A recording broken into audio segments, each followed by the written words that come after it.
সুপ্রিয় দর্শক আসসালামু আলাইকুম। সবাই নিশ্চয়ই খুব ভালো আছেন, আমরাও ভীষণ ভালো আছি। অনেক দিন পর আবারও আপনাদের সামনে নতুন একটি ভিডিও নিয়ে হাজির হয়েছি। আজ আমরা ঢাকা এলিভেটেড এক্সপ্রেসওয়েতে ভ্রমণ করে উত্তরা যাচ্ছি। আজ থাকছে এক্সপ্রেসওয়ে সম্পর্কিত খুঁটিনাটি তথ্য। মূলত বর্তমানে মেগা প্রকল্পগুলোর মধ্যে অন্যতম হচ্ছে ঢাকা এলিভেটেড এক্সপ্রেসওয়ে। এটি হজরত শাহজালাল আন্তর্জাতিক বিমানবন্দর থেকে শুরু হয়ে কুড়িল বনানী মহাখালী হয়ে ঢাকা চট্টগ্রাম মহাসড়কের কুতুবখালী এলাকায় গিয়ে শেষ হয়েছে। বর্তমানে ঢাকার যানজট নিরসনে এটাই হচ্ছে সরকার গৃহীত সবচেয়ে বড় প্রকল্প। তাছাড়া ঢাকা শহরের উত্তর দক্ষিণ করিডোরের সড়ক পথের ধারণ ক্ষমতা বৃদ্ধি করে সময় এবং ব্যয় সাশ্রয় এই প্রকল্পের লক্ষ্য। মাত্র 10 মিনিটেই বিমানবন্দর থেকে তেজগাঁও পর্যন্ত ভ্রমণ করা সম্ভব হচ্ছে এই এক্সপ্রেসওয়ের মাধ্যমে। আমাদের বহুল প্রতীক্ষিত এই এক্সপ্রেসওয়ের মোট দৈর্ঘ্য 46.73 কিলোমিটার। মূলত এই এক্সপ্রেসওয়েটি তৈরি হয়েছে সরকারি সেতু বিভাগের তত্ত্বাবধানে, অর্থাৎ ঢাকা এলিভেটেড এক্সপ্রেসওয়ের নির্বাহক সংস্থা বাংলাদেশ সেতু কর্তৃপক্ষ। এই প্রকল্পের কিছু তথ্য জেনে নেওয়া যাক। মূল এলিভেটেড এক্সপ্রেসের দৈর্ঘ্য 19.73 কিলোমিটার। এই প্রকল্পে ওঠানামার জন্য মোট 27 কিলোমিটার দীর্ঘ 31টি র্যাম্প রয়েছে। মূলত ফার্স্ট ঢাকা এলিভেটেড এক্সপ্রেসওয়েতে ইতালিয়ান থাই ডেভেলপমেন্ট পাবলিক কোম্পানি লিমিটেডের শেয়ার রয়েছে 51%। এছাড়াও China Shandong international economic and technical cooperation গ্রুপের CSI শেয়ার 34% রয়েছে। এছাড়াও সিনো হাইড্রো কর্পোরেশন লিমিটেডের 15% শেয়ারও রয়েছে এখানে।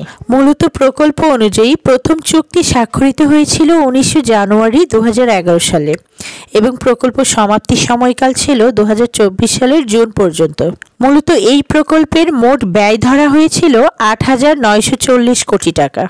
মূলত চুক্তি স্বাক্ষরের প্রায় এক যুগেরও বেশি সময় পর চালু হয়েছে কাঙ্ক্ষিত ঢাকা এলিভেটেড এক্সপ্রেসওয়ে। মূলত এই প্রকল্পের বিজিএফ 2,413 কোটি টাকা। উন্নত বিশ্বের সাথে তাল মিলিয়ে বাংলাদেশেও প্রথমবারের মতো এমন চমৎকার যাতায়াত ব্যবস্থার সুযোগ করে দিয়েছে এই ঢাকা এলিভেটেড এক্সপ্রেসওয়ে। সুপ্রিয় দর্শক, গত 15 বছর বাংলাদেশে বেশ কয়েকটি মেগা প্রকল্পের মাঝে এই এলিভেটেড এক্সপ্রেসওয়ে অন্যতম। জানা গিয়েছে ঢাকা এলিভেটেড এক্সপ্রেসওয়েতে সব ধরনের যানবাহন চলাচল করলেও মোটরসাইকেল এবং 3 হুইলার চলাচলের অনুমতি দেওয়া হচ্ছে না। তাছাড়া 4 ক্যাটাগরিতে চলাচল করা যানবাহনের কাছ থেকে টোল আদায় করা হয়। সর্বনিম্ন টোল 80 টাকা এবং সর্বোচ্চ টোল 400 টাকা নির্ধারণ করা হয়েছে। মূলত এই টোল হার কার্যকর করা হয়েছে এলিভেটেড এক্সপ্রেসওয়ের উদ্বোধন হওয়ার দিন থেকেই। বর্তমানে ঢাকা এলিভেটেড এক্সপ্রেসওয়ের প্রথম ফেজ হিসেবে হজরত শাহজালাল আন্তর্জাতিক বিমানবন্দরের 3য় টার্মিনালের সামনে থেকে ফার্মগেট প্রান্তের অংশ পর্যন্ত যান চলাচলের জন্য প্রস্তুত করা হয়েছে। এই পথের দূরত্বের দৈর্ঘ্য 11.5 কিলোমিটার। র্যাম্প সহ এই পথের মোট দৈর্ঘ্য 22.5 কিলোমিটার। মূলত এই ঢাকা এলিভেটেড এক্সপ্রেসওয়ের প্রকল্প পরিচালক AHMS আক্তার জানান, পুরো প্রকল্পের সার্বিক কাজ সম্পন্ন হয়েছে 2024 সালের 30 জুনের মাঝে।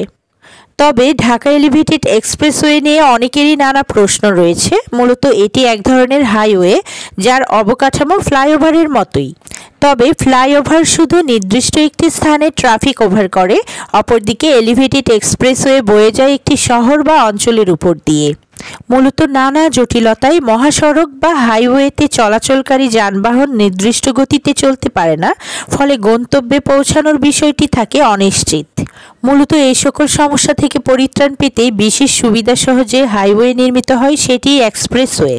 বর্তমানে খুবই অল্প সময়ে যাতায়াত করতে পারছি, এটা ভেবেই খুব ভালো লাগছে।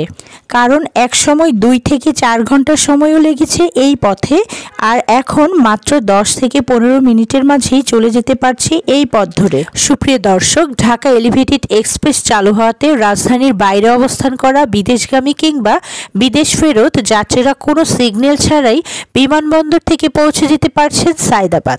মূলত ঢাকা এলিভেটেড এক্সপ্রেসওয়ে খুলে দেওয়ার মাধ্যমে রাজধানীবাসীর দীর্ঘদিনের স্বপ্ন পূরণ হয়ে অসহনীয় যানজটের ভোগান্তি কমিয়ে এক মুঠো স্বস্তি দিয়েছে নগরবাসীদের। এই হিসেবে রাজধানী ঢাকাকে অনেকটা ফ্লাইওভারের নগরী বলা যেতে পারে।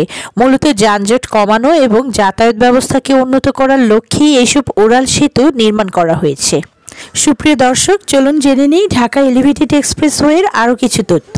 মূলত ঢাকা এলিভেটেড এক্সপ্রেসওয়ের এয়ারপোর্ট থেকে ফার্মগেট পর্যন্ত অংশের দৈর্ঘ্য 11 কিলোমিটার।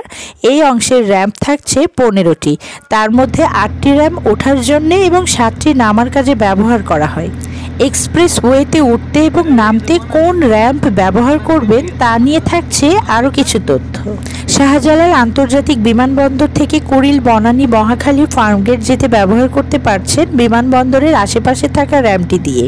আরও একটি র্যাম্প রয়েছে যেটি দিয়ে দক্ষিণ থেকে আসা যানবাহন দিয়ে নেমে যেতে পারছেন বিমানবন্দরে।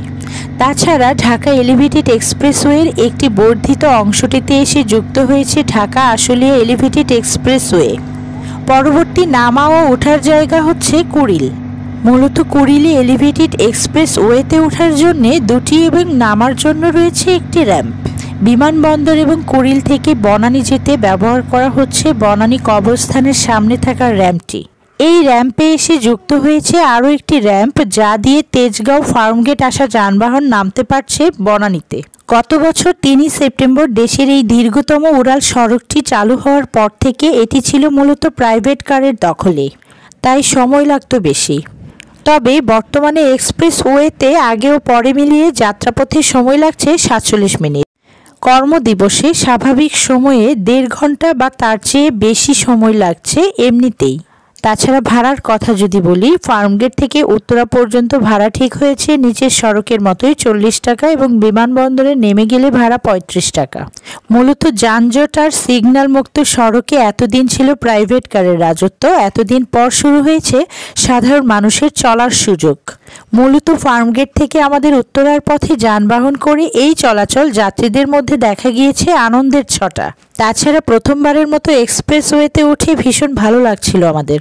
মূলত ঢাকা এলিভেটেড এক্সপ্রেসওয়েতে শুধুমাত্র প্রথমবারই নয়, বরং যতবার আপনাদের এটিতে যাত্রা করার সুযোগ হবে ততবারই ভীষণ ভালো লাগবে। সুপ্রিয় দর্শক, দেখতেই পাচ্ছেন যানজটহীন ফাঁকা রাস্তায় কি চমৎকার ভ্রমণ। তো চলুন এই চমৎকার যাত্রা উপভোগ করা যাক।